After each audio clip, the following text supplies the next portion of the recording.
Fala aí, pessoal, tudo tranquilo? Como eu prometi para vocês, eu vou tentar explicar um pouquinho sobre a teoria do erro, que eu acho que é um tema bastante complicado mesmo, e porque ele tem muita nomenclatura também, e às vezes acaba confundindo um pouquinho o concurseiro, né? Vamos lá. A primeira coisa que vocês têm que ter em mente é que, quando se fala em erro de tipo, a gente vai estar falando de um erro com relação às circunstâncias fáticas, um erro com relação à realidade que circunda aquele agente, salvo no caso de erro na execução ou aberratio ictus, mas a gente vai chegar lá.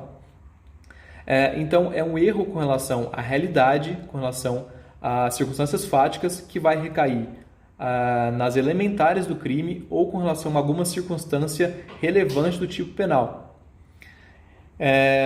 Esse erro, se ele for essencial, chamado erro de tipo essencial, ele vai impedir que o agente saiba que ele está cometendo aquele crime em específico.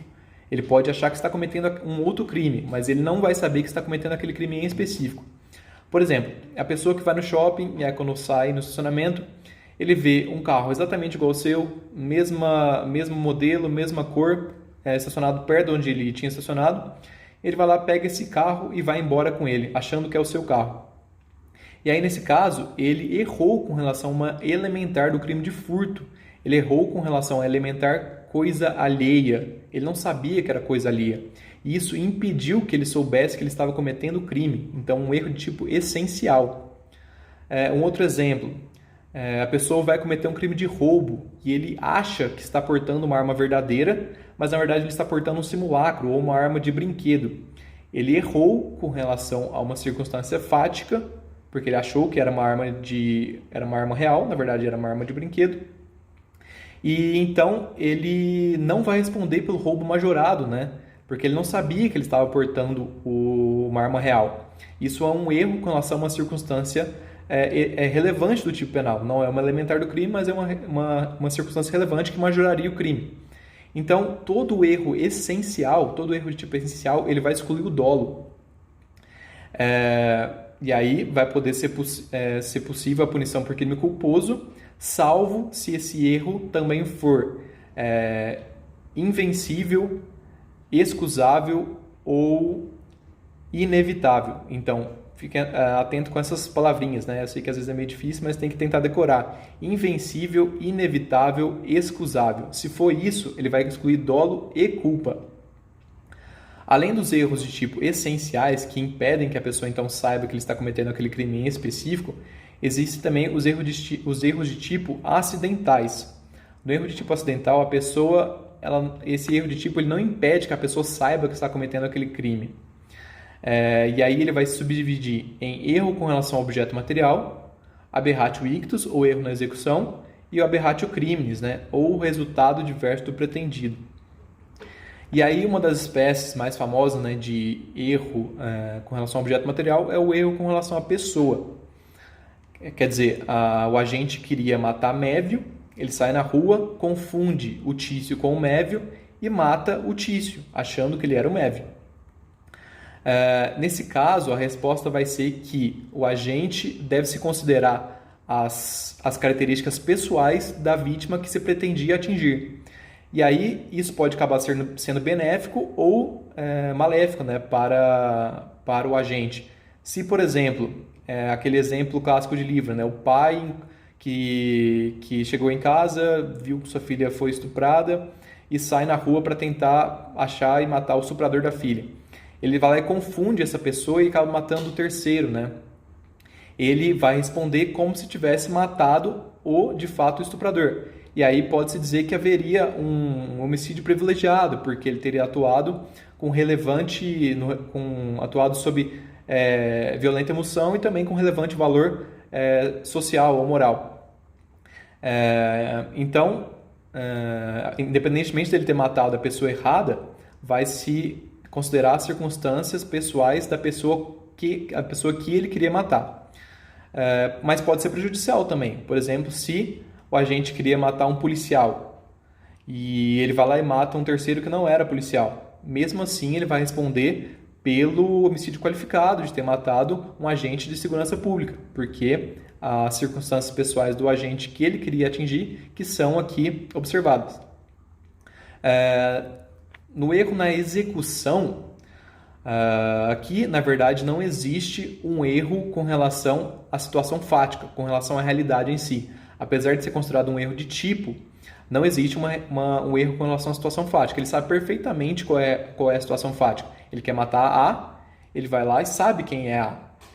Só que quando ele vai, por exemplo, atirar em A, ele erra. Então, é uma inabilidade nos meios de execução, né? Que vai fazer com que ele acerte pessoa diversa daquele que iria atingir, ou então mesmo que ele acerte as duas, né? Então, pode haver aqui na aberratio ictus, no erro na execução, pode haver o resultado único, ele acertar simplesmente a pessoa que ele não queria acertar, ou o resultado duplo, ele acabar acertando as duas pessoas. Se for com resultado único, ele acertou só a pessoa que ele não queria acertar, ele vai responder pelo crime doloso com relação a ela nas mesmas circunstâncias do erro com relação à pessoa. Ele vai responder considerando as características subjetivas da pessoa que ele queria de fato acertar. Se por outro lado houver um resultado duplo, ele acertar as duas pessoas, a que ele queria de fato acertar e a outra pessoa, ele vai responder por homicídio doloso com relação a que ele queria acertar e culposo, por exemplo, com relação à outra. Continuando. Aberratio criminis, ou resultado diverso do pretendido, né, que é a outra hipótese de erro de tipo acidental. Aqui a pessoa ela queria praticar determinado crime, queria atingir determinado bem jurídico e ela erra na sua execução, também é uma espécie de erro na execução, e ele acaba acertando um outro bem jurídico, atingindo um outro bem jurídico. O exemplo clássico é da pessoa que queria, por exemplo, jogar uma pedra no carro do vizinho e acaba acertando o vizinho em si, né? Então ele queria praticar um crime de dano, atingir o patrimônio do vizinho, ele acaba praticando um crime de lesão corporal.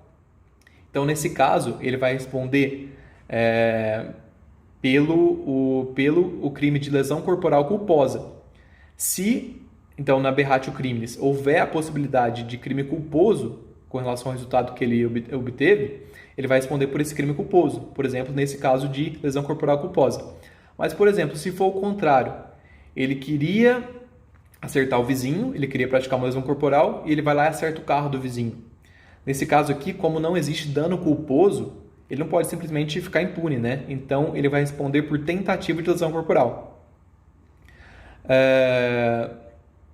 Tudo isso que eu falei aqui com relação ao erro de tipo, eu falei de erro de tipos incriminadores. Tudo isso daqui foi relacionado ao erro de tipo incriminador, que são erros de tipo relacionados a tipos penais incriminadores. Eu não entrei aqui com relação aos erros de tipo permissivos, que seriam aqueles erros de tipo relacionados a causas excludentes de ilicitude, que aí também vai haver aquela discussão com relação ao erro de tipo permissivo e ao erro de proibição indireta. Vou falar isso num próximo vídeo, para senão vai ficar muita coisa aqui. Eu só queria também fazer uma última diferenciação entre o erro de tipo e o delito putativo por erro de tipo, ou chamado crime imaginário. O crime imaginário, o delito putativo por erro de tipo, na verdade é o oposto do erro de tipo. No erro de tipo, o agente não sabe que está cometendo um crime, né? No erro de tipo essencial. Já no delito putativo por erro de tipo, o crime só existe na cabeça do agente. Só ele acha que está cometendo um crime. Por exemplo, alguém que atira contra uma pessoa que já está morta, contra o cadáver. Ele acha que está cometendo um homicídio, mas aquela pessoa já morreu, né? Então ele não está cometendo aquele crime específico que ele imaginaria estar cometendo. Ou então, por exemplo, uma pessoa que está transportando uma arma de brinquedo achando que é uma arma verdadeira. Ele não está cometendo crime nenhum, ele está simplesmente transportando uma arma de brinquedo, mas na cabeça dele existe essa ideia que ele estaria cometendo um crime. Então já fica com isso em mente também. Sempre que se falar em coisa putativa, quer dizer que só existe na cabeça da pessoa. Existe um erro com relação a algo. Então, depois eu faço um outro vídeo explicando o resto aí, que está acabando o tempo aqui, senão vai ficar muita coisa. Abraço para vocês.